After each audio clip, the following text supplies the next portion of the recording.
On July 4th, 1928, one of the richest men in the world boarded his private plane in London. He was headed to Brussels. Simple flight. Nothing unusual. But somewhere over the English Channel, at 4,000 feet in the air, he got up from his seat, walked to the back of the plane, and was never seen alive again. No parachute, no struggle, no witnesses, and to this day, no one has ever been charged. This is the story of Alfred Lowenstein. And once you hear it, you'll understand why it still keeps investigators up at night. To understand why this case matters, you first need to understand who Alfred Lowenstein was. Born in Brussels in 1877, Lowenstein entered the financial world around his 20th birthday. By the time he was in his 50s, he had become one of the 3 wealthiest men on the entire planet. We're talking private planes, mansions, racehorses, and a personal staff that followed him everywhere. He was eccentric, aggressive in business, and widely considered a loose cannon on Wall Street. Some admired him, many feared him, and a select few wanted him dead. His personal life was just as complicated. He married a woman named Madeline in 1908, but by most accounts it was a marriage of convenience. They slept in separate rooms and lived separate lives. Alfred had 2 real loves, his business empire and his horses.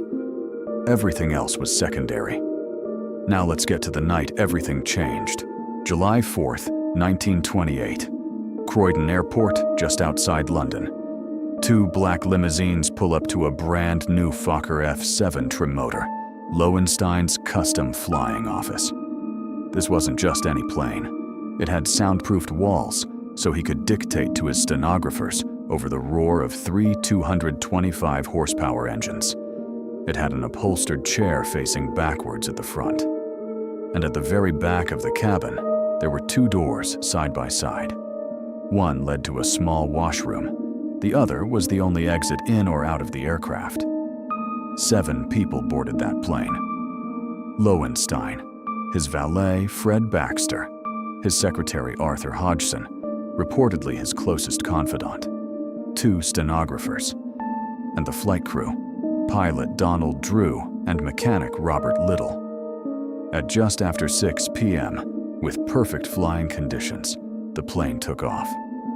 Witnesses on the ground said Lowenstein was smiling and waving from the window as the plane climbed into the sky. The plane reached a cruising altitude of 4,000 feet and crossed the English Channel heading toward Belgium. Everything was normal. Then, according to everyone on board, Lowenstein set down the book he was reading, stood up, smiled at his secretary Hodgson, and walked toward the back of the plane. 10 minutes passed. He didn't come back. Hodgson and Baxter exchanged a look. Baxter walked to the back, knocked on the lavatory door. Nothing. He opened it. Empty. Alfred Lowenstein was gone, vanished, at 4,000 feet, mid-flight, over the English Channel. The only way in or out of that plane was through one door, and it led directly outside. Here's where things get even stranger. Instead of radioing for help or heading to the nearest airport, which was just 5 minutes ahead, pilot Donald Drew turned the plane around and landed on a remote beach covered in sand dunes, a beach controlled by the French military. French soldiers arrested the passengers. When questioned, the 6 remaining passengers took over half an hour to even reveal Lowenstein's name. One stenographer was in tears. His secretary was sweating through his clothes.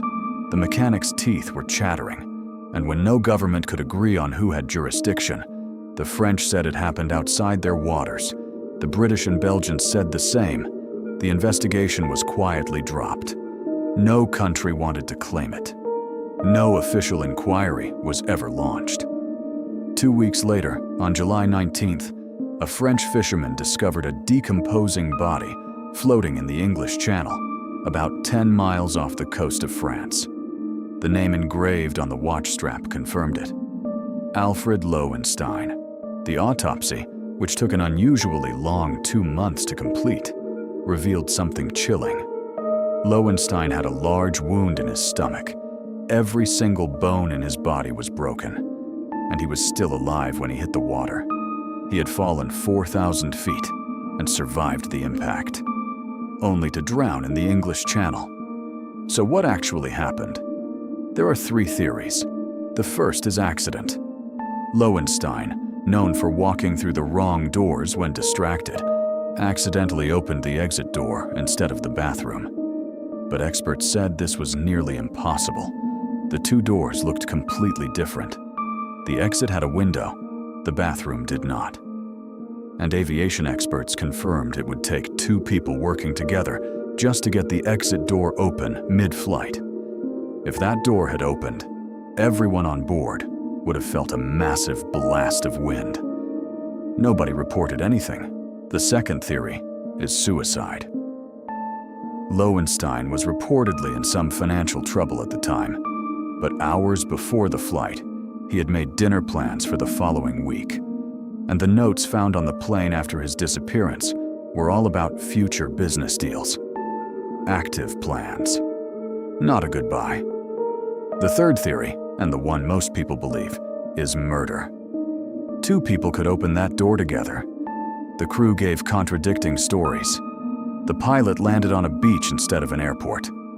The mechanic kept Lowenstein's notes and never handed them to police. And perhaps most damning of all, two of Lowenstein's business partners, who stood to gain massively from his death, made the equivalent of $200 million in the weeks following his disappearance. Everyone on that plane is now dead. The business partners are gone. The notes were never recovered, and no government ever officially investigated the death of one of the richest men in the world. Was it an accident? A desperate act? Or was Alfred Lowenstein thrown from his own plane at 4,000 feet, while 6 people sat silently and said nothing? We may never know, but here's what we do know. Somebody on that plane knew exactly what happened, and they took that secret to their grave. The mystery of Alfred Lowenstein remains one of the strangest unsolved deaths in aviation history. A billionaire disappears from a sealed aircraft. The witnesses offer stories that never fully match. Governments refuse responsibility. Evidence vanishes. And the people who may have known the truth are long gone. For nearly a century, investigators, historians, and true crime enthusiasts have argued over the same question. How does a man simply disappear from an airplane in mid-flight without anyone seeing exactly what happened? The facts are real. The body was found. The death occurred. But the explanation remains frustratingly out of reach. Maybe it was a tragic accident. Maybe it was suicide. Or maybe one of the most powerful men in Europe was murdered in the sky, and the crime was quietly buried before anyone could uncover the truth. Whatever the answer is, the case continues to fascinate people because it feels impossible. The kind of mystery that shouldn't happen, yet somehow did. And that's why, nearly 100 years later, we're still talking about Alfred Lowenstein. What do you think happened? Drop your theory in the comments. And if you want more cases like this, cases that were buried, ignored, or never solved, subscribe to Mystery Minute. We'll be here every week, digging up the truth.